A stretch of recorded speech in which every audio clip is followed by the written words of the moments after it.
Hello friends, welcome to trading Hunar. आज हम इस वीडियो में टाइटन कंपनी लिमिटेड का फंडामेंटल एनालिसिस करेंगे। ये फंडामेंटल एनालिसिस हम FY20 का करेंगे। ये पूरे एक साल का एनालिसिस होगा और ये मार्च 2020 में खत्म हुए फाइनेंशियल ईयर का एनालिसिस होगा। इसके लिए हम पाइथ्रोस की स्कोर की मदद लेंगे। पाइथ्रोस की स्कोर की शुरुआत प्रोफेसर जोसेफ पाइथ्रोस की, जो कि स्टैनफोर्ड यूनिवर्सिटी में अकाउंटिंग के प्रोफेसर थे, उन्होंने इस टूल की शुरुआत की और आज दुनिया के ज्यादातर फंडामेंटल एनालिस्ट इस टूल का यूज करते हैं। इसमें 9 क्राइटेरिया होते हैं और कंपनी को उन क्राइटेरिया को फुलफिल करने पर पॉइंट्स मिलते हैं। इस प्रकार से कोई भी कंपनी मैक्सिमम 9 पॉइंट्स अचीव कर सकती है। हालांकि जो कंपनी 7, 8 या 9 का स्कोर अचीव करती हैं वो स्ट्रॉन्ग फंडामेंटल वाली कंपनियां कहलाती हैं। वहीं जो कंपनी 4, 5 या 6 का स्कोर अचीव करती हैं वो एवरेज फंडामेंटल वाली कंपनियां कहलाती हैं। जो कंपनी 0, 1, 2 या 3 का स्कोर अचीव करती हैं वो प्योर फंडामेंटल वाली कंपनी होती हैं और हमें उनमें इन्वेस्टमेंट करने से बचना चाहिए। यहाँ पर ये फंडामेंटल एनालिसिस हम 3 राउंड्स में कंप्लीट करेंगे। ये 3 राउंड्स होंगे हमारे प्रॉफिटेबिलिटी, लीवरेज और ऑपरेशनल एफिशिएंसी के। और इसके बाद में हम कंपनी की ग्रे एरियाज के बारे में बात करेंगे। ये जो ग्रे एरियाज हैं ये हमने नए ऐड किए हैं अपने वीडियोस में और इसमें हम उन पॉइंट्स के बारे में बात करेंगे जहां पर कंपनी ने अपने पॉइंट्स लूज किए हैं, यानी कंपनी वहां पर पॉइंट्स अचीव नहीं कर पाई है, तो कंपनी को वो ग्रे एरियाज कहलाएंगे और हम इन्हें कंपनी की बैलेंस शीट और कंपनी के प्रॉफिट एंड लॉस के साथ में आपको समझाएंगे। ये बहुत ही एनालिटिकल राउंड होगा, आप इसको जरूर देखिएगा। ये तीनों राउंड्स के बाद में हम इसको लेंगे। ये बहुत ही एनालिटिकल राउंड होगा और यदि आप इस कंपनी में इन्वेस्ट करना चाहते हैं या आप इस कंपनी में ऑलरेडी इन्वेस्टेड हैं तो आपको पता होना चाहिए कि कंपनी ने कहां पर कौन सी चूक की है जिसकी वजह से इसका फंडामेंटल स्कोर कम आया है।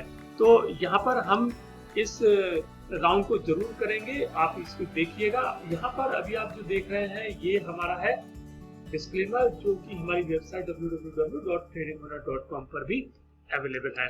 तो हम इस वीडियो की शुरुआत करते हैं और जाते हैं अपने पहले राउंड में। हमारा पहला राउंड है प्रॉफिटेबिलिटी का और इसमें है 4 क्राइटेरिया।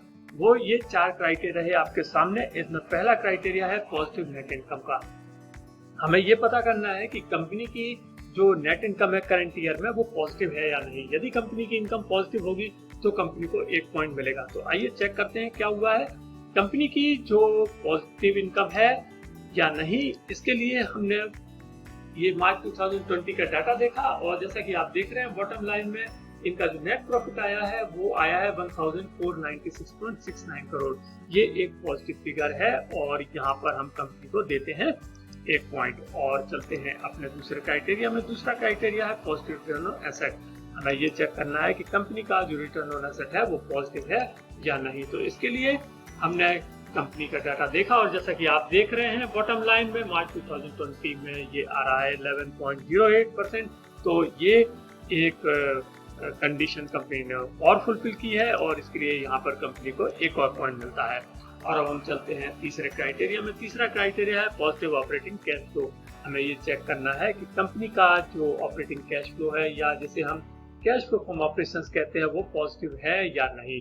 तो हमने कंपनी की वेबसाइट पर जाकर के इनका cash flow from operations download किया और हमने देखा मार्च 2020 में इनका जो कैश है ये नेगेटिव में आया है फ्रेंड्स। और यहाँ पर आप फिगर देख रहे हैं, ये जो फिगर है ये है 347.41 करोड़, क्योंकि ये जो फिगर आ रहे हैं ये है लैक्स में और हमने इसको कन्वर्ट किया है करोड़ में। तो 347.41 करोड़ नेगेटिव में इनका कैश फ्लो आया है और इस वजह से यहाँ पर कंपनी को मिलता है 0 पॉइंट।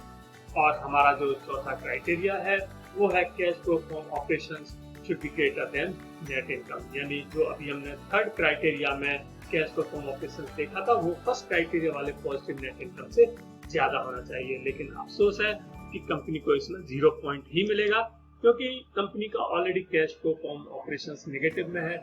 जैसा कि आप देख रहे हैं कि ये है 347.41 नेगेटिव में, जबकि नेट इनकम है 1496 करोड़। तो ये कैश फ्लो फ्रॉम ऑपरेशंस ज्यादा होना चाहिए था नेट इनकम से, लेकिन ऐसा नहीं है।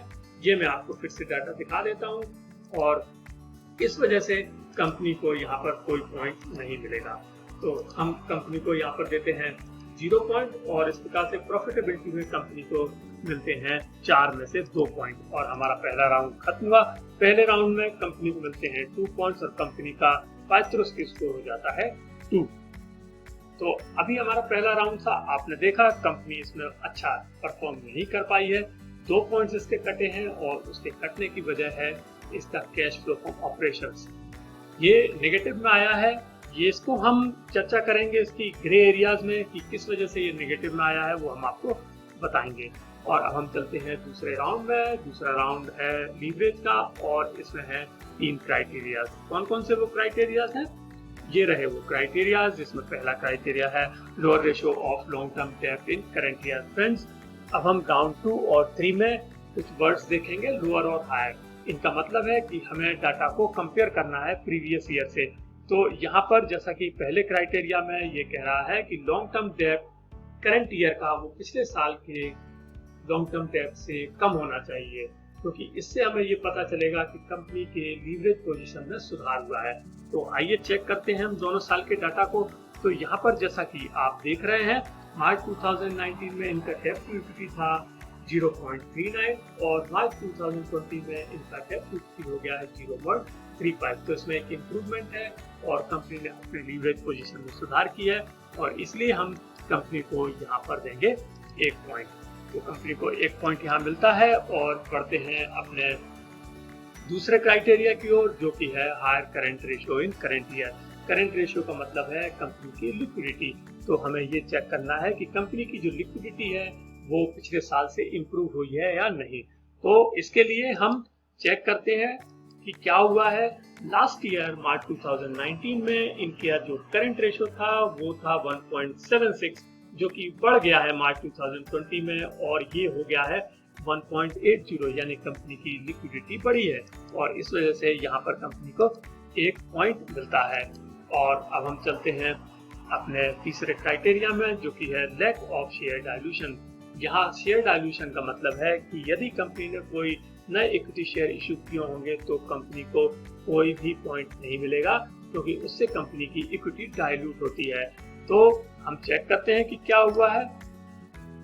यहाँ पर हमने देखा कि कंपनी ने कोई भी नया इक्विटी इशू नहीं किया है। ये हमने cash flow from financing activities से देखा है और किसी भी तरह का कोई कैश इनको इक्विटी शेयर से नहीं आया है। इसलिए यहाँ पर कहेंगे कि कंपनी की जो इक्विटी है वो डाइल्यूट नहीं हुई है और कंपनी को 1 पॉइंट मिलता है।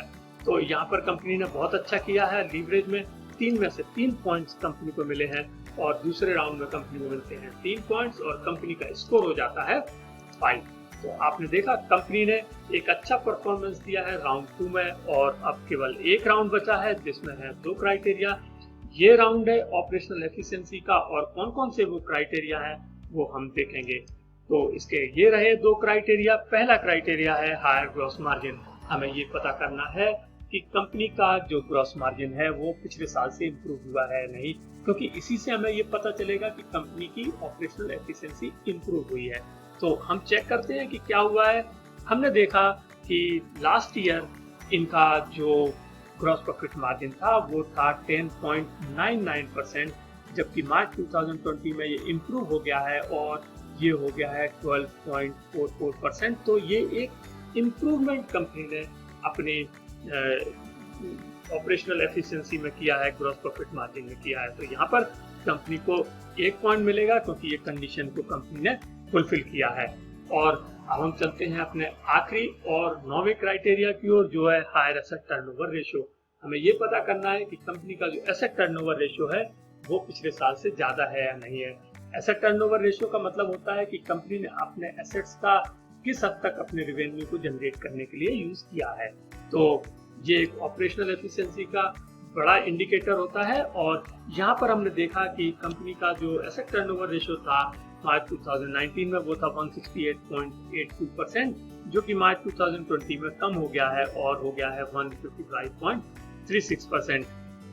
तो यहाँ पर कंपनी को कोई पॉइंट नहीं मिलेगा क्योंकि उसने अपने एसेट्स का भरपूर यूज नहीं किया है सेल्स को जनरेट करने के लिए।